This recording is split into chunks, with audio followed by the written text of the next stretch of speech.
खटीमा शहर की यातायात और अतिक्रमण समस्याओं पर महत्वपूर्ण बैठक। खटीमा शहर की यातायात व्यवस्था और अन्य समस्याओं को लेकर पुलिस प्रशासन द्वारा नगरपालिका, व्यापार मंडल और टुक टुक संचालकों की एक महत्वपूर्ण बैठक का आयोजन किया गया। इस बैठक में नगरपालिका अध्यक्ष रमेश जोशी उपस्थित रहे। यातायात व्यवस्था और अतिक्रमण पर मुख्य निर्णय। खटीमा कोतवाली के प्रभारी निरीक्षक विजेंद्र शाह द्वारा निम्नलिखित महत्वपूर्ण बातें बताई गईं और निर्णय लिए गए। प्राइवेट बसों का पार्किंग स्थान। मेला घाट रोड पर खड़ी रहने वाली प्राइवेट बसों को अब थाने के पास खाली स्थान पर खड़े करने की व्यवस्था की जाएगी। रेहड़ी ठेली अतिक्रमण पर सख्ती। रेहड़ी ठेली वालों की अतिक्रमण की समस्या को लेकर चर्चा की गई। व्यापारियों को निर्देश दिया गया है कि यदि वे अपने प्रतिष्ठान के आगे रेहड़ी ठेली लगवाते हैं तो उन्हें सिर्फ नाली के अंदर ही लगवाना होगा। उल्लंघन करने पर संबंधित व्यापारी और ठेली वालों पर कानूनी कार्रवाई की जाएगी। टुक टुक संचालकों का सत्यापन और रूट निर्धारण। टुक टुक संचालकों का 10 दिन के भीतर सत्यापन किया जाना निश्चित किया गया है। उनका रूट भी निश्चित किया गया है जो अभी एक्सपेरिमेंट बेस पर चलेगा। रेहड़ी ठेली वालों का सत्यापन। रेहड़ी ठेली वालों का सोमवार से सत्यापन किया जाएगा। जिनका सत्यापन गलत पाया गया उनको खटीमा से बाहर कर दिया जाएगा। नगर पालिका अध्यक्ष का वक्तव्य। नगर पालिका अध्यक्ष रमेश जोशी ने बताया कि आज कोतवाली खटीमा के प्रभारी निरीक्षक विजेंद्र शाह द्वारा नगर पालिका, व्यापार मंडल और टुक टुक संचालकों की मीटिंग ली गई। इस मीटिंग में खटीमा शहर में अतिक्रमण, टुक टुक संचालकों के सत्यापन और उनके द्वारा चलने वाले रूट का निर्धारण किया गया। ठेली फड़ वालों के सत्यापन पर भी चर्चा की गई। हाँ जी, देखिए आज मेरे द्वारा खटीमा शहर की यातायात व्यवस्था और अन्य समस्याओं को लेके नगर पालिका, व्यापार मंडल और टुक टुक वालों की एक संयुक्त बैठक का आयोजन किया गया, जिसमें हमारे चेयरमैन नगर पालिका साहब भी उपस्थित रहे और अन्य व्यापारी पदाधिकारीगण उपस्थित रहे। इसमें हमने जो है शहर में जो हमारी समस्याएं हैं, जो डेली रूटीन की समस्याएं, उनको लेकर डिस्कशन किया है और अभी हम स्टेप बाय स्टेप जो है इसमें कुछ हमने डिसीजन लिया है जिसके अनुसार हम कार्रवाई करेंगे। जैसे जो मेला घाट पर जो हमारी जो प्राइवेट व्हीकल्स हैं, प्राइवेट बसेज हैं, उनको हमने थाने के समीप जो खाली जो स्थान है वहाँ पर उनको जो है वहाँ से संचालित करने का एक निर्णय लिया है और उस पर जो इम्प्लीमेंटेशन अभी हमारा ये शुरू हो जाएगा।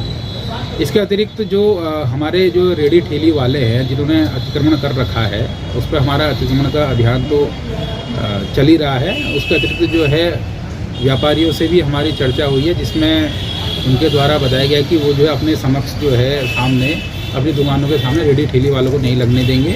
अगर लगेंगे भी तो एक निश्चित सीमा, जैसे ये हमारे अध्यक्ष जी ने बताया था कि वो नाली के ऊपर जो वहाँ पर लगेंगे और अगर ऐसा करने पर अगर उल्लंघन किया जाएगा तो जो है संबंधित व्यापारी बंधु और जो उस जो फड़ वाला जो है हमारा, उसके खिलाफ जो है कार्रवाई की जाएगी। तीसरा हमारा जो टुक टुक वाले जो सबसे बड़ी समस्या है शहर की, कि वो कहीं से भी जो है वो जो है पाथ क्रॉस कर जाते हैं, कि जैसे पीलीभीत वाला जो है वो टनकपुर रोड पर चला जाता है या सियारगंज रोड पर चला जाता है, जिससे दुर्घटना होने की संभावना बनी रहती है। तो इसमें अभी जो है जो इनके पदाधिकारी है उनको जो है मेरे द्वारा अवगत कराया गया है कि वो पहले सत्यापन अभियान चलाए, क्योंकि कई जो टुक टुक जो चालक हैं वो नाबालिग भी निकल रहे हैं या बाहर के निकल रहे हैं। तो अभी मैंने इनको 10 दिन का समय दिया है।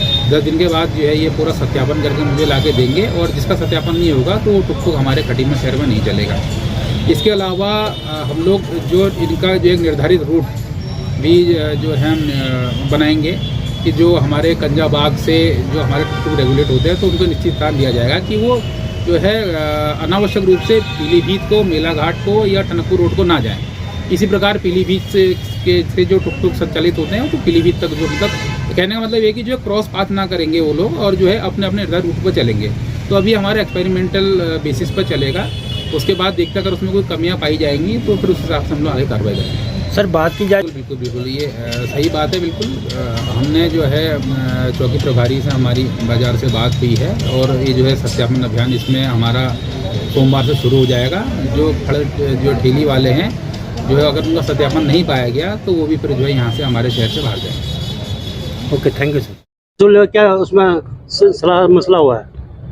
आज सम्मानित कोतवाल साहब द्वारा एक मीटिंग का रखा गया था, जिसमें क्षेत्र में जो तमाम जाम की स्थिति पैदा हो रही है उसके निदान के लिए सभी लोगों से विचार लिए गए हैं और उसमें विचारों का आदान प्रदान हुआ है। और हमारा ये मानना है कि खटीमा को सुंदर, स्वच्छ और स्वस्थ बनाने के लिए जाम की स्थिति से निजात दिलाना भी बहुत ज़रूरी है, जो हमारे माननीय मुख्यमंत्री जी का सपना भी है। तो उन्हीं के तहत ये कार्य प्रारंभ किया जा रहा है और पुलिस प्रशासन द्वारा हमने कहा है कि वो जो अतिक्रमणकारी हैं उनको पहले दौर में उनके खिलाफ कार्रवाई की जाएगी अगर जो गलत तरीके से अतिक्रमण कर रहे हैं। और जहाँ तक टुक टुक वालों का संबंध है, सभी लोगों का एक विचार आया है कि टुक टुक पे अलग अलग रूटों के बनाए जाए, अलग अलग रूट बनाए जाए जिस पे वो चले, अतिक्रमण जिससे सड़कों पर ना हो सके। और ठेले वालों से संबंधित मामला था तो कोतवाल साहब के द्वारा भी स्पष्ट किया गया कि सभी का सत्यापन कराया जाएगा और उसके बाद ही वे लोग जो सत्यापित लोग होंगे, जो सही लोग होंगे, वही लोग ठेले वही लगाएंगे। और आजीविका के जितने भी साधन है वो सब लोग होना भी चाहिए, क्योंकि हमारे क्षेत्र की भी एक ज्वलंत समस्या है कि हम लोग कई बाहरी लोग आकर के कभी गलत हरकत करके चले जाते हैं और उनके बारे में जानकारी भी नहीं होती है। तो हम सब लोगों ने ये निर्णय लिया है कि खटीमा को सुंदर, स्वस्थ और स्वच्छ बनाने के लिए जितना भी हो सकेगा हम सब लोग मिलजुल करके, पुलिस प्रशासन भी साथ दे रहा है और नगर पालिका भी इसमें सहयोग करेगी और स्थानीय प्रशासन भी इसमें सहयोग करेगा और इसको जितना भी अतिक्रमण है उसको दूर करने का पूरा प्रयास किया जाए। ये स्थिति अभी आपके सामने भी आप लोगों ने देखा भी होगा, सुना भी होगा कि जो दुकानदार अपने आगे ठेले और फड़ लगवाएंगे वो उसके जिम्मेदार वो स्वयं होंगे, उनके खिलाफ भी वैधानिक कार्रवाई होगी।